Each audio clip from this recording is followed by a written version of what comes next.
Welcome to the How to Be Awesome at Your Job podcast, the show where brilliant professionals share how to sharpen the universal skills required to flourish at work. Enjoy more career fun, wins, meaning, and money with your host, Pete Makaitis.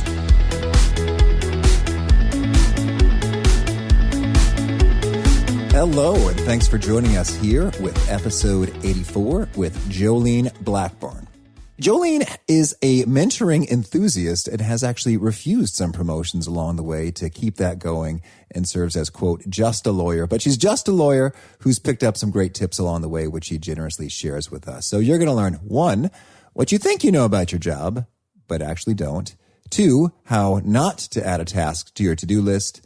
And 3, a drag and drop tip for collecting praise. So if you want to check out the show notes, the transcripts, the links to things mentioned, you'll find that over at awesomeatyourjob.com/ep84. And while you're over there, I'd recommend you check out some of the cool stuff. We've got a 10 Days to Winning at Work email course that shares my best kind of tips and best practices for slashing through waste and accelerating your achievement of stuff on the job, as well as the Gold Nugget email list that summarizes the key takeaways from Jolene and the 83 guests that came before her and the many to come after her. So there's good stuff. Go take a gander. And here's a quick story about Jolene. Jolene has been an in-house attorney with a major insurance company for almost 10 years. She serves as a mentor to many new attorneys and helps prospective law students determine whether law school is right for them. And she also coaches a youth soccer team. Here's Jolene. Jolene, thanks so much for joining us here on the How to Be Awesome at Your Job podcast. Thanks for having me. Well, it's so fun. I'm so glad that you submitted through that little form when I was looking around for guests, because we were just saying that you are kind of unique in that you just genuinely love mentoring folks and would like to talk about it, as opposed to you have a mentorship program or book or something to promote, which is awesome. Yeah, I absolutely have always kind of had a mentoring bug and started, I think, back in elementary school, the more I thought about it. And it's just always followed along with me. I currently do it at work, and I try to help as many people as I can. So when I saw your podcast, I absolutely thought this was a perfect match. Fun. Well, I'm glad to have you here. And so maybe if you could orient us first and foremost, kind of what is your background and where are you positioned in the world of work right now? So I am a lawyer. I'm a Los Angeles lawyer, and I've been a lawyer for about 13 years. I've been in my current field for about 10 years and with my current firm for about 8. And I've definitely worked my way, up the ranks at my own firm. And like I said, have mentored a lot of people in my own firm. Okay. Well, so then tell us now, one thing that's interesting to position things, and we're going to be chatting with a professor at Pepperdine about this very topic a bit later. So you've been offered management positions a number of times, and you've said, no, thanks. I want to be, quote, just a lawyer. What's the backstory there? Yeah, and that's true actually even before I became a lawyer, that I've always just kind of wanted to stay a little bit out of that. First of all, I feel like I can do more when I'm not part of management. I feel like management often is tied to certain rules that, of course, there's always, anti-harassment and that kind of thing, which everyone has to comply with. But I feel like as a lawyer that's just outside of management, that I can just, I guess, be a little more personal. And it's not like management is telling my coworker, you need to be doing this. This is how you should be doing things. It's more a friend, a comrade telling somebody, look, this is how I do things. It works very well. Management really appreciates it. You might want to try it. So I think it goes further. I think it's more appreciated. And likewise, even outside of the law, but especially with my current position, I like to do it that way. Mm-hmm. And so this is also kind of ties into that whole sort of love of mentorship piece, is that if you were in management, it would alter this special dynamic that you really treasure. Exactly. Management definitely has their own, they have to watch over everybody. They've got their own agenda. And as just a worker, when I'm doing a good job, I can share that good job. I can share that praise that I'm getting with other people and say, okay, if you want to be in the same kind of limelight or the same position as me, you got to work your way up, and here's how you do it. And here's how you can do your job more effectively, more efficiently, or at least that's how I have been able to make my job more efficient and effective. And I try to help people, kind of reach where I'm at. And, everybody's a little bit different and not all work styles are the same. But if I give them one way to succeed, they at least have a path they could follow. Okay. Well, so if mentorship is indeed your thing, your jam, your specialty, I'd love it if you could just sort of open it up for us. What are some of the maybe key nuggets of advice you find yourself saying again and again, and you find others receiving with a transformative gusto? Well, I think there's three kind of key areas that it's so simple in some ways that people don't really see it. So the first step or level that I recommend for people, and it might sound almost condescending, is to know your job. I mean, it just sounds so simple, but a lot of people, they go into places and whether there's training or not, they feel like they have to figure everything out and they have to maybe just kind of bulldoze ahead. They don't really stop to maybe ask questions. They're afraid of how questions would be perceived. And then they do a couple of things wrong with that. One is they probably make more mistakes than they need to, and thereby also take longer to learn things than they need to.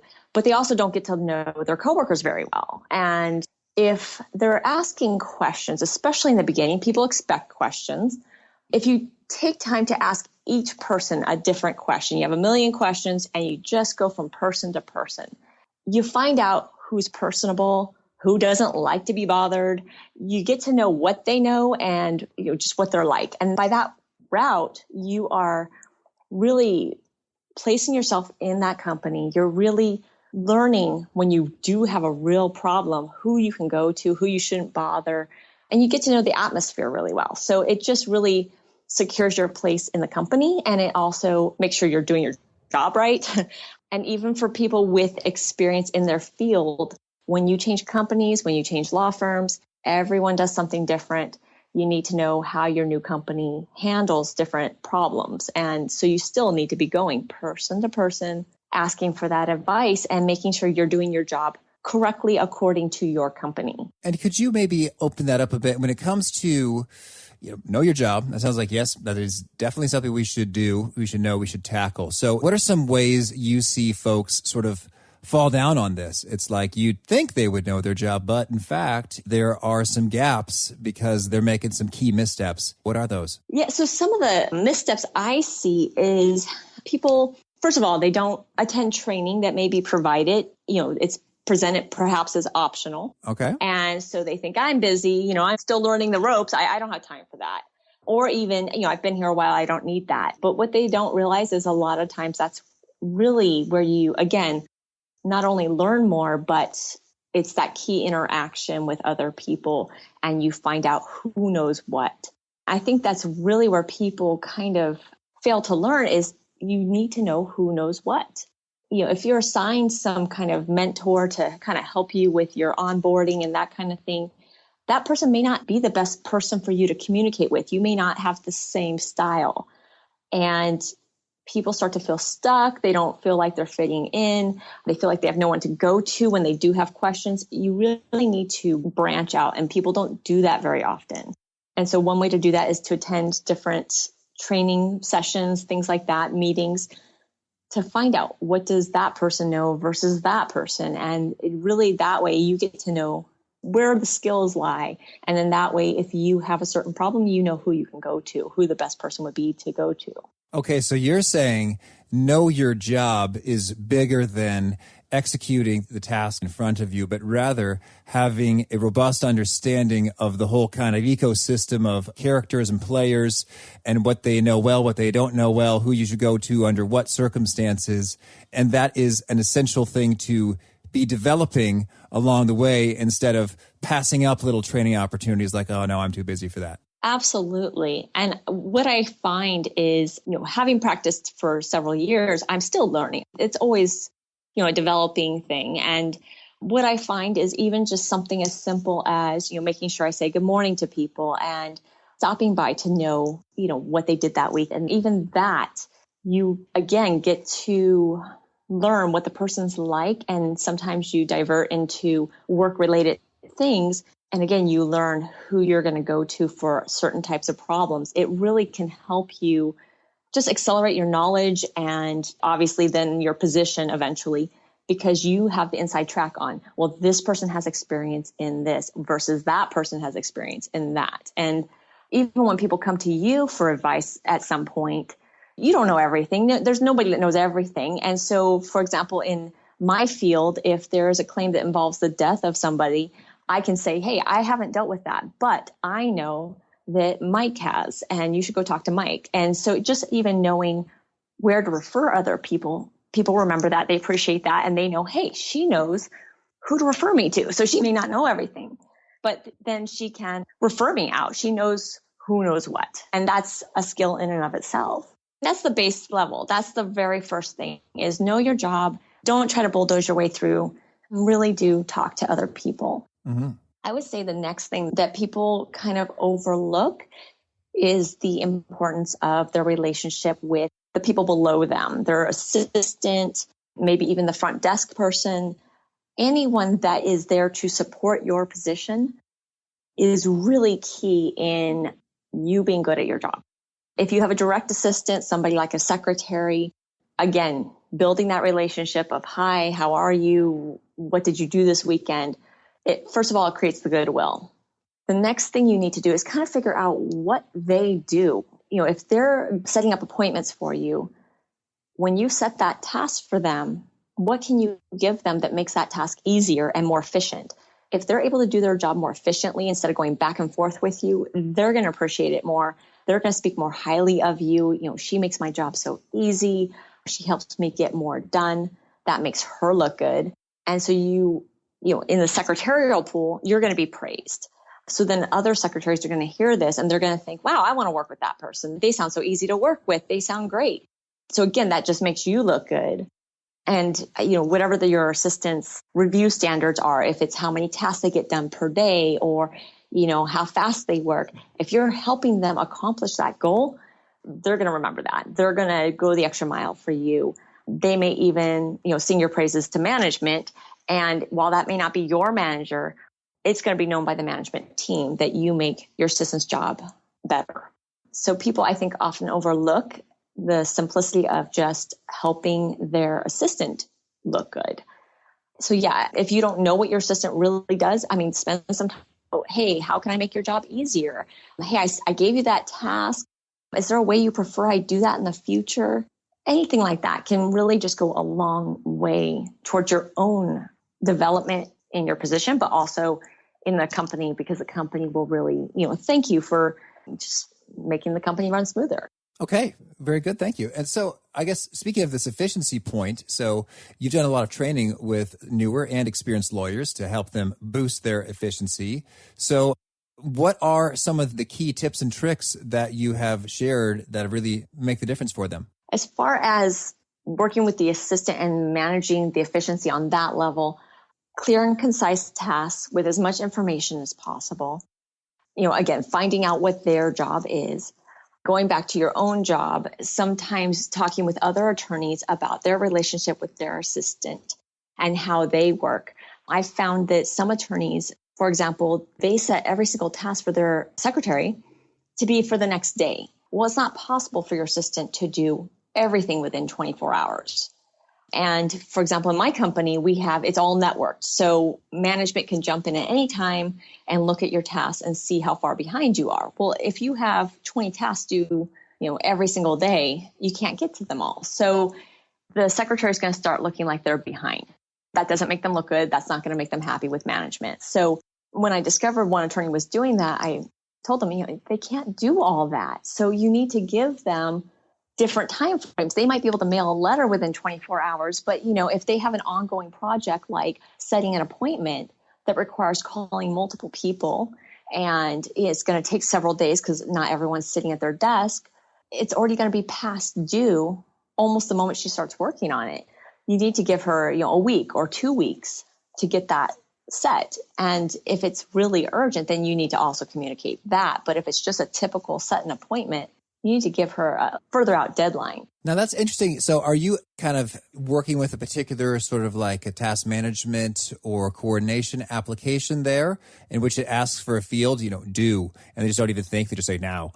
Or is it they actually say, do this now, do this also now, do this also now? Or how does that kind of get mixed up in the mix? Right. Yeah. We have an internal system that's created just for us, and it is, you set it for, whoever your assistant is, and you can pick your due date. And and then you just tell them what you need. So most of us who have been around a while, and especially those of us who were secretaries before we were lawyers and really understand what goes into these tasks, we'll give them 10 days is a typical amount of time. And they may not be able to accomplish it in that amount of time, but it's a fair amount of time. And then, like I said, things that are simpler, like just mailing something out, maybe a day or two. But it's there for everyone to see. And, the managers do go in and check and see, how are the secretaries doing? Are they doing enough tasks per day that they are actually working? And, are they getting things done on time? And so I guess, it is a little bit part of our training when we bring people on, but I think some people kind of miss it. And so they just aren't thinking, and they just think, okay, well, tomorrow. And it's no. You really need to, and you're not creating that goodwill because your secretary's stressed. Everything's due tomorrow. Mm-hmm. What's really a rush versus just you randomly pick tomorrow to be done. So you're saying if you're randomly picking a day, pick it 10 days out. Yeah, give the person some time. You really need to figure out, and that's where people don't realize, what is my secretary's job? They're not really thinking about it. So, if you have to have a conversation with your secretary, talk to them. Even if it's front desk and you're asking front desk to do stuff for you, there's been times where I've called from outside the firm and I've asked the front desk, my secretary's not at her desk. I need to talk to somebody. Can you just hook me up with whoever's at their desk? That takes a moment for them to find somebody. But, if you don't really understand what the front desk does, they take lots of incoming calls and they've got to address all kinds of things and they're constantly under pressure. You don't want to just start a conversation with them. Hey, here's what I need. Can you look this up for me? Can you do this? The front desk is not your assistant. They've got a different job. They can't answer incoming calls if they're doing some research on the network for you. So, it's really a matter of understanding the world around you and understanding where to go when you have a problem. And everyone else is going to appreciate that. They are probably not going to complain too much. They might be afraid to complain too much, but they will note if you are considerate of them. Okay. So that's on the administrative and management side of things, of lawyer productivity. What are some other best practices? I'm thinking in terms of, being prolific, churning out those briefs and those motions and all the writing lawyers do. Or what are some of your pro tips when it comes to thinking and communicating at a high velocity? So definitely you should always have a database of forms, and whether it's forms that you've created in the past or your firm's forms. And anytime you start at a new firm or any company, again, where you have to write some type of, proposal or something, you should always ask if they have a database. And if they don't, you should ask a coworker if they have some forms you can, use as a template. So that's the first step. The second step with managing files is just to always make sure that every time you touch a file, that you are setting yourself a task for the future. So if I sent something out to the client, I don't just set a task, did client respond or follow up with client. I set a thorough task of, did client respond to email of, March 3rd, 2016 regarding these two issues. And that way I don't have to dig through the whole file. What was that email about? When did I send it? Which email am I talking about? It's all right there in one little task. And I may not remember exactly the details, but then I can just kind of go searching. Maybe my inbox is a little full. So, okay, look through my inbox. Do I have an email on this file regarding these two issues? Oh, that's so handy. Yeah, it's much more efficient. And especially because half the time the client will respond on one issue, but not the other. So then if you didn't put what the subject was into your task, you think, oh, they did respond to that email, and you mark it off. And for months, you don't realize that they didn't respond to the second issue. You're just so busy, you just kind of move forward with the one thing. And so I make sure I ask these two questions. They only answered one. So then I'm going to respond, hey, what about that other one? And that's what I think slows a lot of people down, is they don't efficiently set tasks for themselves for every little thing they do. And I do that also for my secretary. If I tell my secretary to do something, obtain these records from these 3 locations, then I set a task for myself of maybe a month later. Did the records come in from these 3 locations? And I can look, okay, 1 location came in. So we're still waiting for 2 more. So I erase the 1, review them, do what I need to do with those records, but I still have a task for those 2 sets of records that I'm waiting for. And that's another thing that people really aren't efficient with, is properly documenting what they've done and what the next step is. They just really have to relook at the file every single time they touch it. And that's not efficient.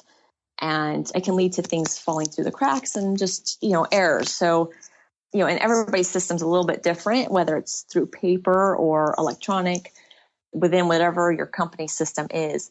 Constantly set tasks, follow up with this client regarding, X, Y, and Z. And the more detailed you are, the more effective you're going to be. That's so handy. Once again, it's bringing me back to episode 15, David Allen of Getting Things Done fame. And it's like, if your to-do list just says mom, it's like you don't really know what that means. You have to go through the work of re-remembering or re-referencing things, as opposed to call the ballroom dancing place about getting a gift certificate for her birthday. It's like, right. Okay, that's what has to happen. And while you're at it, throw the phone number on it. And then if you have 2 minutes in a phone, you can pull that off and get it done. So that's so good, is that it's not just follow up with Rick, but it's like, Make sure Rick sent the proposal or whatever that specific thing is, so that you don't have to pull the paper up again or even do a search in your digital files. I'm finding that as I accumulate more and more files, the little finder function is not as zippy and dead on as it was when this, computer was a fresh, spry, empty hard drive.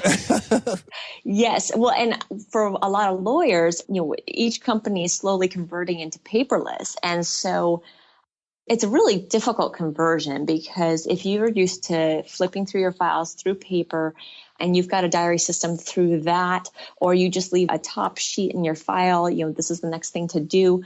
It's pretty easy in that sense. But when you switch over to electronic, people feel like everything's in there. It's just, where do I find everything? It's just it feels a little looser than on the right side of my file is this, on the left side of my file is that. I open up the file and there it is. There's tabs and it gets confusing. And so definitely learning how to keep an accurate task management or diary system is really key to converting into a more and more paperless world. It definitely is a difficult conversion for a lot of people, and even the more technologically advanced people, just clicking to find those documents, like you said, the searching and stuff like that, it can be very difficult. So you try to avoid searching at all times. Just have one place where you go for your tasks, and that could hopefully avoid you having to dig back through each file, each system, and trying to find what's going on, because it's very difficult. Another one of those key levels is talking to your boss and making sure that you are doing what your boss wants you to do, which again, I don't know, it sounds so simple to me, but a lot of people kind of miss out on that issue. I think that some people don't want to talk to their boss, or they're afraid to maybe admit that they don't necessarily know what they should be doing, which is not necessarily the case. When you talk to your boss, hey, am I doing everything all right? Do you want to see anything else out of me? Your boss is going to love that. They're not going to think that you don't know what you're doing. And a lot of times it's really simple stuff like, hey, we're having visitors. We'd like the office space to be clean. Okay, then clean your office, clean your desk, make sure you look presentable. If that's really important to your boss, then the next time they say we're having visitors, you should automatically know without being told, okay, everything needs to be tidied up. Mm-hmm. And, if your boss has certain statistics to meet, find out what they are. I mean, they may not share that exactly in detail with you, but if your boss has something that they need to accomplish, whether like in a law firm, they need everybody to reach certain billable hours, or they need to see cases moving at a certain speed, or again, with sales, certain monetary value of sales, find out exactly what your boss has to report or accomplish and help them meet those goals. I mean, you can't necessarily compensate for other people who are, dragging the team down, but is there something you can do to help move the team up? And again, that's kind of where I come in with my firm is, I do what I need to do, but then I also try and help others. And I don't know if they're dragging or not. I don't really ask them where they're standing, but I do offer, hey, I've learned an efficient way to task my files. I've learned a faster way to review mail. If you guys want to learn about it, let me know and I'll come to your office and show you how to do it on the network.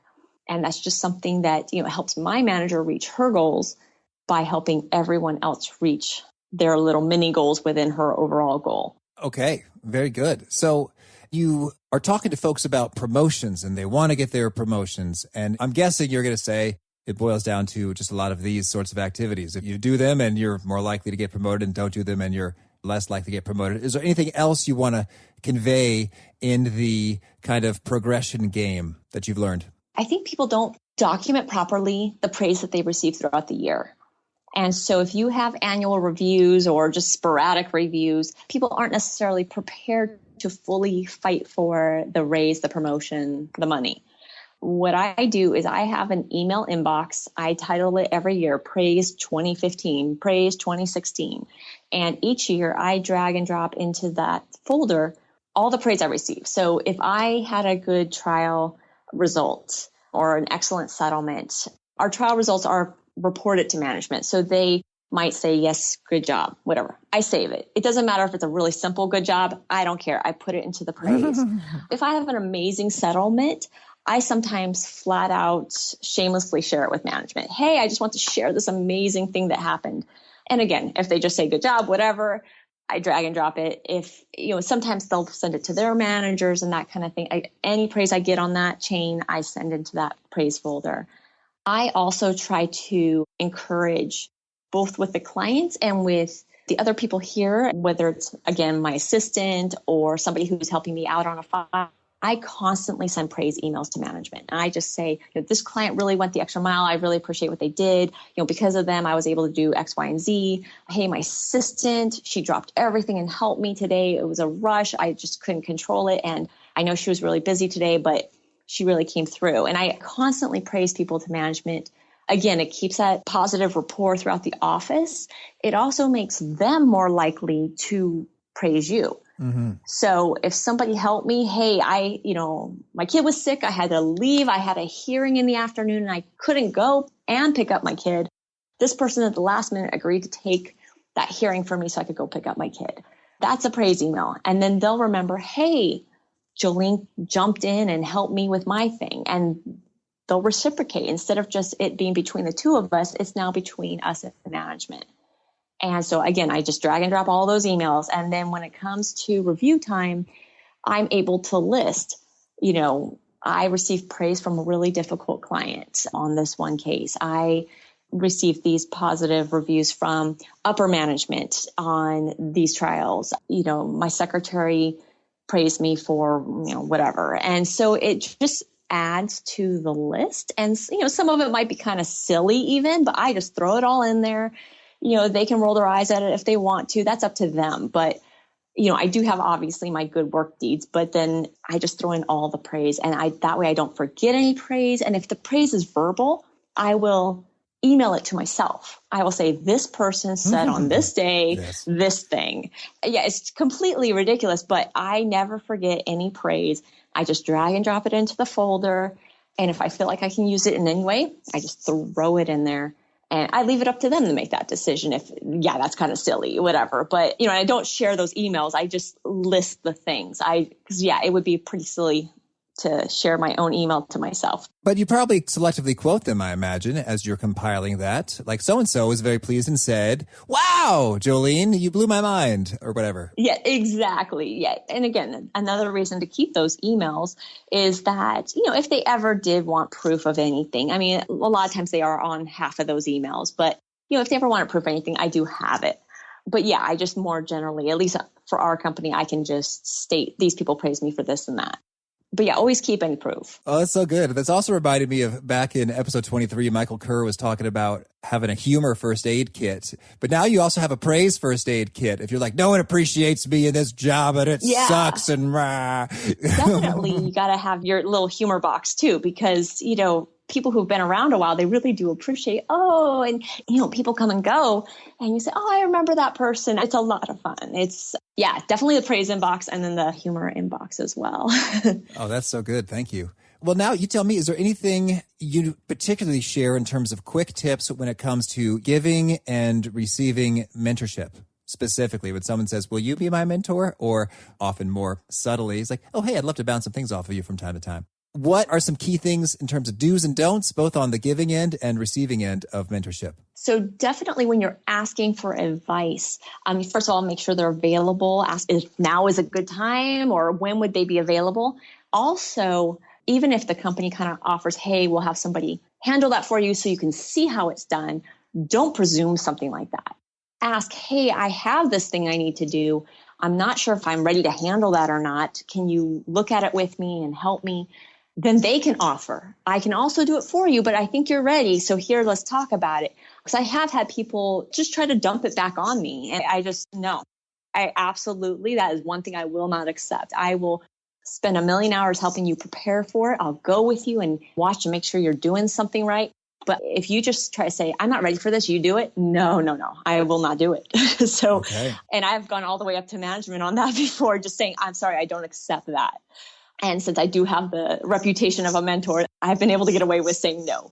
But yeah, so just definitely when you're on the asking end, you have to be very humble and make sure that you understand you're potentially wasting this person's time. So you need to cater to their time frame and their availability. And then as a mentor, it can be difficult when you're really busy, but you really need to have an open door policy. Almost every time. There are times where, the day before a trial, you might just have to tell people no. But for most times in most companies, almost any day, you should be available and willing to share your expertise. And I think some people are afraid of saying, I don't know. And that doesn't mean anything. It doesn't mean you're not an expert in your field. It just means you don't know the answer to that question. So mentors should never be afraid to say, I don't know. They should be willing to say, let me find out for you, or let's go over here and ask so-and-so. Maybe they'll know. It's never wrong to say, I don't know. It's definitely wrong to give a wrong answer.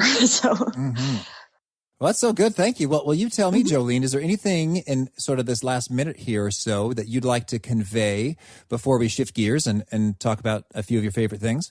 I think that's about it. Just really know your job, know the job of those around you above and below, and try to help everybody out. The more you help out others, you really will be remembered in a positive light. And that really is a step in the right direction towards promotion and raises and things like that. Okay, well then let's kick it off. Could you tell us a favorite quote, something you find inspiring? So going along, I love quotes, but going along these lines, one, it says, life is an echo. What you send out comes back. And how about a favorite book? I definitely think that people don't read enough fiction. A lot of people like the self-help stuff, which is great. For fiction, I love Dracula. It's a great book. I highly recommend it. Oh, fun. Thanks. And how about a favorite habit, a personal practice of yours that's been really handy? Totally different shifting gears. But a few years ago, I discovered essential oils. And that is something that my family, we use, and it has completely shifted our lives. I use it to de-stress when I'm overworked, and it really does help me focus again on my work. And then we also just use it kind of for allergies and like to boost our health. So I highly recommend checking out essential oils. And what is the best de-stressing oil in your opinion? There is one. It's a blend. It's called Serenity by doTERRA, and it's lavender mixed with like vanilla. And I literally have found where there are times where I can't make a decision. Do I work on my hearing for next week, my mail, my email, my voicemail? I can't make a decision. I literally am stuck. And every time I make a decision, I then decide, no, that's the wrong decision. And my brain is just scattered. And so I have sniffed some of that. And all of a sudden I can just, no, I must prepare for that hearing. And then I can work on other things. And it's weird, but it really does work. So I've got to ask, now, does that make you sleepy though? Because lavender is the same essential oil they'll recommend right before bedtime.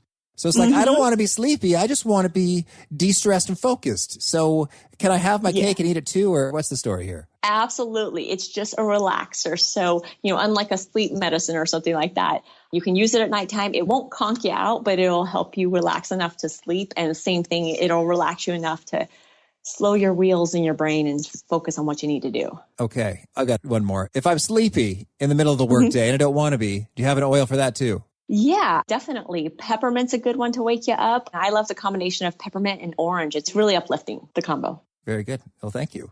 And what would you say are some favorite tools other than essential oils that also are pretty helpful for you? I have recently been using an app called Overdrive which is basically your local library, whether it's, LA Public Library or whatever.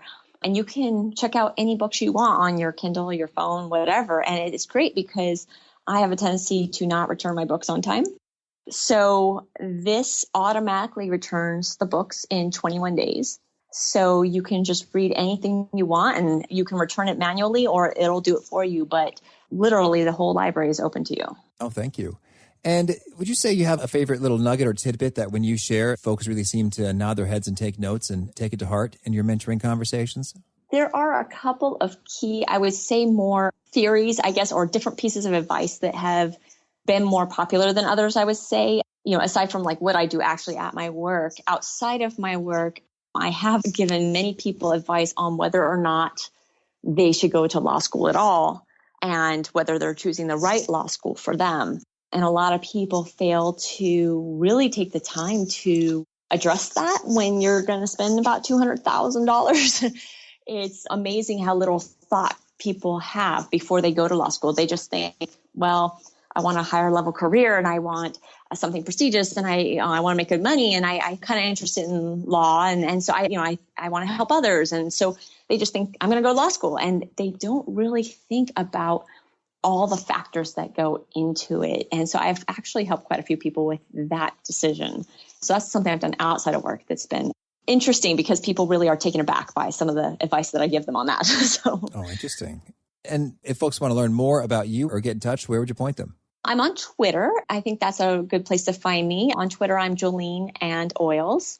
And then I'm also on Pinterest. I love Pinterest. I'm Jolene1209. Or if anybody ever want to email me if they had need of advice, I'm totally open to that. My email address is abetterlife05@gmail.com. Mm-hmm. Okay, thank you. And do you have a favorite challenge or call to action that you'd issue forth to folks seeking to be more awesome at their jobs? Yeah, I would say practice selflessness.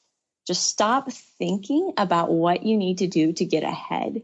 Start looking around at who needs help and help them. If you help others, they're going to help you. Okay. Well, Jolene, thanks so much and good luck to you. This has been fun. Thank you so much.